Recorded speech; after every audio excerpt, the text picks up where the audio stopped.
प्रिय मित्रों, एक बकरे ने बताई औरतों के बारे में ये 4 गुप्त बातें। अगर आप भी इन 4 बातों को जान लेते हैं तो आपका जीवन भी खुशियों से भर जाएगा। दोस्तों, चलिए देर ना करते हुए इस वीडियो को शुरू करते हैं। प्राचीन समय में एक छोटा सा गांव था जो अपनी सादगी और परंपराओं के लिए मशहूर था। गांव में हर साल बकरीद के त्योहार का बेसब्री से इंतजार किया जाता था। इस साल भी त्योहार नजदीक था और हर घर में तैयारियां जोरों पर थीं। गांव के बीचों बीच एक छोटा सा घर था जिसमें रहीम और उसकी बीवी फातिमा रहते थे। रहीम पेशे से किसान था और मेहनती इंसान था। उसने इस बार बकरीद के लिए एक खास बकरा खरीदा था जिसे वह प्यार से शेरू कहकर बुलाता था।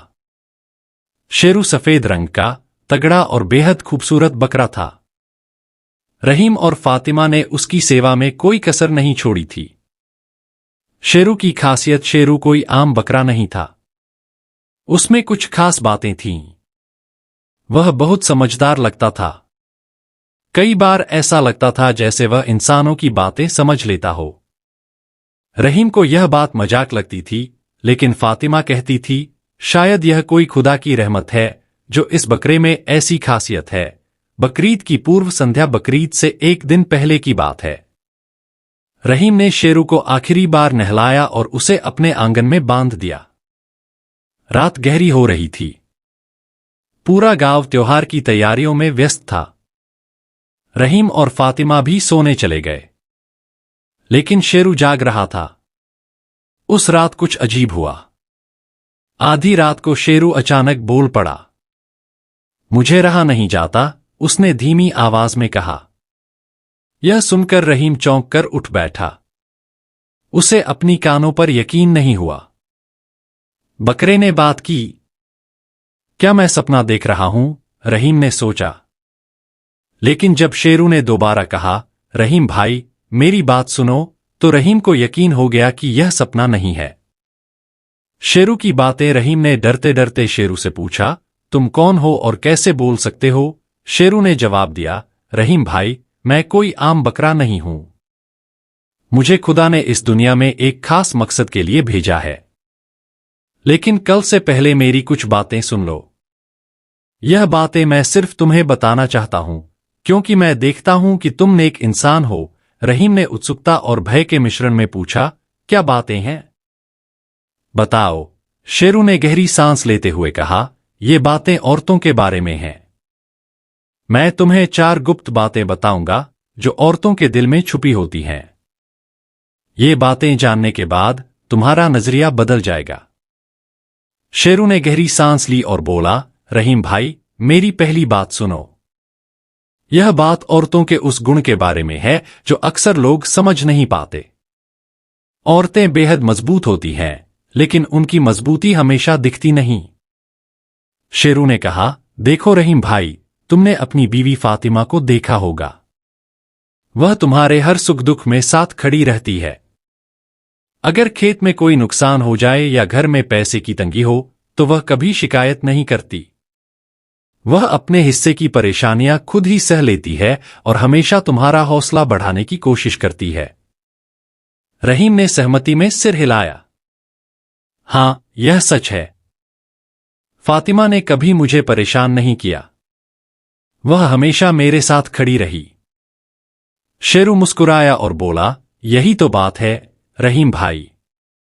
औरतें अपनी परेशानियां छुपा लेती हैं ताकि उनके परिवार के लोग खुश रहें। उनके अंदर सब्र और सहनशीलता की इतनी ताकत होती है कि बड़े से बड़ा दर्द भी वह चुपचाप सह जाती हैं। लेकिन लोग उनकी इस ताकत को नहीं समझते। वे सोचते हैं कि औरतें कमजोर होती हैं। असल में औरतों की असली ताकत उनके सब्र में होती है। वह अपने परिवार की खुशी के लिए हर दुख झेल लेती हैं और यही उनकी सबसे बड़ी ताकत है। रहीम ने अब फातिमा के बारे में गहराई से सोचना शुरू किया। उसे एहसास हुआ कि वह फातिमा के इस गुण को कभी ठीक से समझ ही नहीं पाया था। उसने कई बार देखा था कि जब खेत में मेहनत करते करते वह थक जाता था तो फातिमा बिना कुछ कहे उसकी मदद के लिए आ जाती थी। लेकिन उसने कभी यह नहीं सोचा कि फातिमा खुद कितनी मेहनत करती है और अपनी तकलीफों को कितने धैर्य से सहती है। शेरू ने अपनी दूसरी बात शुरू की। उसने कहा, अब दूसरी बात सुनो रहीम भाई। औरतों की दुनिया उनके परिवार के इर्द गिर्द घूमती है। वे अपने परिवार के लिए अपनी इच्छाएं, सपने और यहां तक कि अपना पूरा जीवन भी समर्पित कर देती हैं। यह सुनकर रहीम ने कहा, हाँ, मैंने यह देखा है। फातिमा ने कभी अपने बारे में नहीं सोचा। वह हमेशा घर और बच्चों के बारे में ही सोचती है। शेरू ने जवाब दिया, यही तो बात है। औरतें अपने परिवार की भलाई के लिए हर त्याग करने को तैयार रहती हैं। जब वह शादी करके एक नए घर में आती हैं, तो वह अपने मायके को छोड़कर अपने माता पिता, भाई बहन और अपनी पूरी पुरानी दुनिया को पीछे छोड़ देती हैं। इसके बाद वह अपने नए घर को अपना सब कुछ मान लेती हैं। अपने पति, बच्चों और ससुराल वालों की खुशी के लिए वह अपने सपनों और इच्छाओं को भी दबा देती हैं। रहीम ने गहरी सांस ली और बोला, यह तो सच है। मैंने कभी इस नजरिए से सोचा ही नहीं। फातिमा ने अपने मायके की कितनी चीजें छोड़ दीं, लेकिन कभी इसका जिक्र भी नहीं किया। शेरू ने कहा, औरतें अपने परिवार के लिए जो त्याग करती हैं, उसकी कोई सीमा नहीं होती। लेकिन उनका यह त्याग अक्सर अनदेखा रह जाता है। लोग इसे उनकी जिम्मेदारी मान लेते हैं और उनकी कुर्बानी की अहमियत को समझ नहीं पाते। यह बहुत बड़ी भूल है। रहीम भाई, अगर तुम चाहते हो कि फातिमा हमेशा खुश रहे, तो उसका सम्मान करो। उसके त्याग और बलिदान को समझो। शेरू की बातें सुनकर रहीम के दिल में फातिमा के प्रति इज्जत और बढ़ गई। उसे एहसास हुआ कि उसने कभी फातिमा के त्याग और सब्र को उस नजर से नहीं देखा जैसा उसे देखना चाहिए था। वह सोचने लगा कि कैसे फातिमा ने हमेशा उसकी और परिवार की खुशी को अपनी प्राथमिकता बनाई और खुद को हमेशा पीछे रखा। रहीम ने मन ही मन ठान लिया कि अब वह फातिमा के प्रति अपनी सोच बदलेगा। वह उसे और ज्यादा प्यार और सम्मान देगा। उसने यह भी सोचा कि वह फातिमा के सपनों और इच्छाओं को जानने की कोशिश करेगा और उसे पूरा करने में मदद करेगा। शेरू की ये बातें रहीम के लिए आंखें खोलने वाली थीं। उसने पहली बार महसूस किया कि औरतें कितनी महान होती हैं और उनकी कुर्बानी को समझने की कितनी जरूरत है। शेरू ने कहा, अभी मैंने तुम्हें सिर्फ 2 बातें बताई हैं। अगली 2 बातें मैं कल बताऊंगा। लेकिन याद रखना, जो बातें मैंने आज बताईं, उन्हें समझने और अपनी जिंदगी में अपनाने की कोशिश करो। रहीम ने वादा किया कि वह शेरू की बातों को गंभीरता से लेगा और उन्हें अपनी जिंदगी में लागू करेगा। प्रिय मित्रों, अगली सुबह शेरू ने गहरी सांस ली और कहा, रहीम भाई, मैंने तुम्हें औरतों की 2 गुप्त बातें बताई हैं। अब मैं तीसरी और चौथी बात बताऊंगा, जो औरतों के दिल से जुड़ी हैं और जिन्हें समझना हर इंसान के लिए जरूरी है। अगर तुम इन बातों को समझ लोगे, तो तुम्हारी जिंदगी बदल जाएगी। रहीम ध्यान से सुनने लगा। शेरू ने अपनी बातें जारी रखीं। शेरू ने कहा, रहीम भाई, औरतों का दिल एक ऐसा समंदर है जिसमें हजारों राज छुपे होते हैं। वह अपने दर्द, अपनी इच्छाएं और अपने सपने सब कुछ अपने दिल में दबा लेती हैं। रहीम ने हैरानी से पूछा, क्या मतलब? औरतें ऐसा क्यों करती हैं? शेरू ने समझाते हुए कहा, देखो रहीम भाई, औरतें ऐसा इसलिए करती हैं क्योंकि उन्हें लगता है कि उनके दर्द और सपनों को समझने वाला कोई नहीं होगा। कई बार वे अपने मन की बात इसलिए नहीं कहती क्योंकि उन्हें डर होता है कि कहीं उनकी बातें घर में कलह या परेशानी का कारण न बन जाएं। इसलिए वह अपनी भावनाओं को दिल में दबा लेती हैं और चुपचाप मुस्कुराती रहती हैं। रहीम को यह बात सुनकर फातिमा की याद आई। उसने महसूस किया कि फातिमा ने कभी उससे अपनी इच्छाओं और तकलीफों का जिक्र नहीं किया था। वह हमेशा उसकी खुशी और परिवार की भलाई में लगी रहती थी। शेरू ने बात आगे बढ़ाई, औरतें अपने परिवार के हर सदस्य की परवाह करती हैं। वह सबकी समस्याओं को सुलझाने की कोशिश करती हैं, लेकिन अपनी परेशानियों को खुद तक ही सीमित रखती हैं। यह उनकी सबसे बड़ी खूबी है, लेकिन साथ ही उनकी कमजोरी भी। क्योंकि अगर उनकी भावनाओं को समझा न जाए तो वह अंदर ही अंदर टूटने लगती हैं। रहीम ने चिंता से पूछा, तो हमें क्या करना चाहिए? शेरू ने कहा, तुम्हें अपनी बीवी से, अपनी बहन से या अपनी मां से यह पूछना चाहिए कि उनके दिल में क्या चल रहा है। उनसे बात करो, उनके राज जानने की कोशिश करो। और अगर वह कुछ बताएं तो उन्हें सुने बिना टालना मत। औरतें सिर्फ सुने जाने और समझे जाने की उम्मीद रखती हैं। अगर तुम यह कर सको तो वह हमेशा खुश रहेंगी। प्रिय मित्रों, अब शेरू ने चौथी बात शुरू की। उसने कहा, रहीम भाई, औरतें अपने लिए ज्यादा कुछ नहीं चाहती। वह अपनी इच्छाओं को दबा सकती हैं, अपने सपनों को भूल सकती हैं, लेकिन वह सम्मान के बिना नहीं रह सकती। रहीम ने पूछा, सम्मान से तुम्हारा क्या मतलब है? शेरू ने जवाब दिया, सम्मान का मतलब यह है कि तुम औरतों की मेहनत और त्याग को समझो और उनकी कद्र करो। उन्हें यह महसूस कराओ कि उनकी मौजूदगी तुम्हारी जिंदगी के लिए कितनी अहमियत रखती है। यह सम्मान सिर्फ शब्दों में नहीं, बल्कि तुम्हारे व्यवहार और कामों में झलकना चाहिए। शेरू ने एक उदाहरण दिया, सोचो, अगर तुम्हारी बीवी ने सारा दिन काम किया है तो क्या तुमने कभी उसे थैंक यू कहा है? क्या तुमने कभी उसकी तारीफ की है? अगर नहीं, तो वह सोचने लगेगी कि उसकी मेहनत की कोई कीमत नहीं है। और जब किसी को उसकी मेहनत की कद्र नहीं होती तो वह अंदर ही अंदर दुखी होने लगता है। रहीम ने सिर झुकाकर जवाब दिया, मैंने कभी इस नजरिए से नहीं सोचा। फातिमा सारा दिन घर संभालती है, खाना बनाती है, बच्चों का ख्याल रखती है, लेकिन मैंने कभी उसकी तारीफ नहीं की। शेरू ने कहा, यह बात समझ लो रहीम भाई, औरतें सिर्फ पैसे या महंगे तोहफों से खुश नहीं होती। उन्हें खुशी तब मिलती है जब उन्हें यह एहसास हो कि उनका योगदान मायने रखता है। अगर तुम फातिमा को यह एहसास दिला सको तो वह दुनिया की सबसे खुश औरत बन जाएगी। शेरू की बातें सुनकर रहीम की आंखें खुल गईं। उसने महसूस किया कि वह अब तक अपनी बीवी और औरतों के बारे में कितना कम जानता था। उसने मन ही मन ठान लिया कि अब वह फातिमा को समझने और उसकी कद्र करने की कोशिश करेगा। उस रात रहीम ने फातिमा के पास जाकर उससे कहा, फातिमा, मैं तुमसे एक बात कहना चाहता हूं। मैंने अब तक तुम्हारी मेहनत और त्याग को ठीक से नहीं समझा, लेकिन अब मैं समझ गया हूं कि तुमने मेरे और इस परिवार के लिए कितना कुछ किया है। मैं तुम्हारा शुक्रिया अदा करता हूं और वादा करता हूं कि आगे से तुम्हारी भावनाओं को समझने की कोशिश करूंगा। फातिमा यह सुनकर चौंक गई। उसे खुशी हुई कि रहीम ने पहली बार उसकी भावनाओं को समझने की कोशिश की।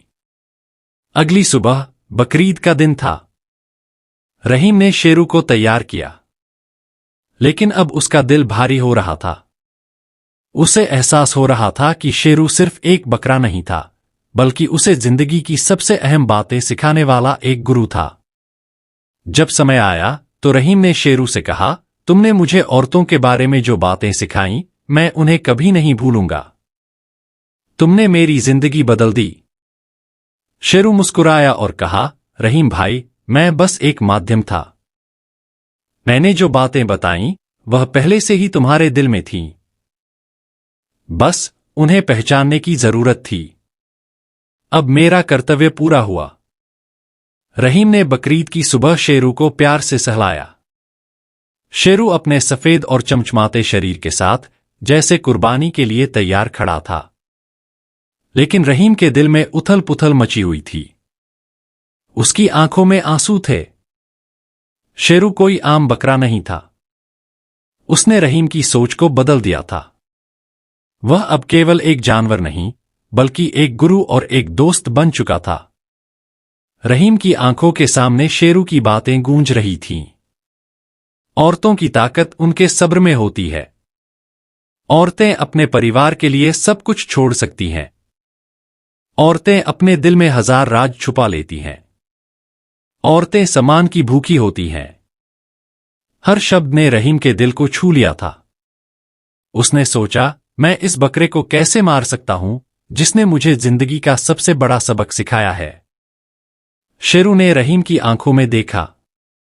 उसकी नजरें शांत थीं, जैसे वह रहीम के मन की बात समझ रहा हो। उसने धीमी आवाज में कहा, रहीम भाई, तुम्हारी आंखों में जो आंसू हैं वे तुम्हारी अच्छाई और इंसानियत का सबूत हैं। लेकिन याद रखना, कुर्बानी का मतलब केवल जानवर को मारना नहीं होता। कुर्बानी का असली मतलब है अपनी खुद की बुरी आदतों, स्वार्थ और अहंकार को छोड़ना। यह सुनकर रहीम का दिल थोड़ा हल्का हुआ, लेकिन उसका असमंजस अब भी खत्म नहीं हुआ।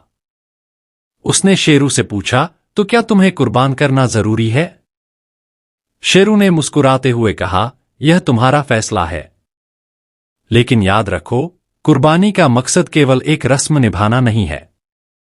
यह तुम्हारे दिल और नीयत की परीक्षा है। रहीम फातिमा के पास गया और उससे अपनी दुविधा के बारे में बात की। उसने कहा, फातिमा, मैं शेरू को कुर्बान नहीं कर पा रहा हूं। वह सिर्फ एक बकरा नहीं है, उसने मुझे जिंदगी की सबसे कीमती बातें सिखाई हैं। मैं उसे मारूंगा तो ऐसा लगेगा जैसे मैं उन बातों को भूल गया हूं। फातिमा ने उसकी बातें ध्यान से सुनी।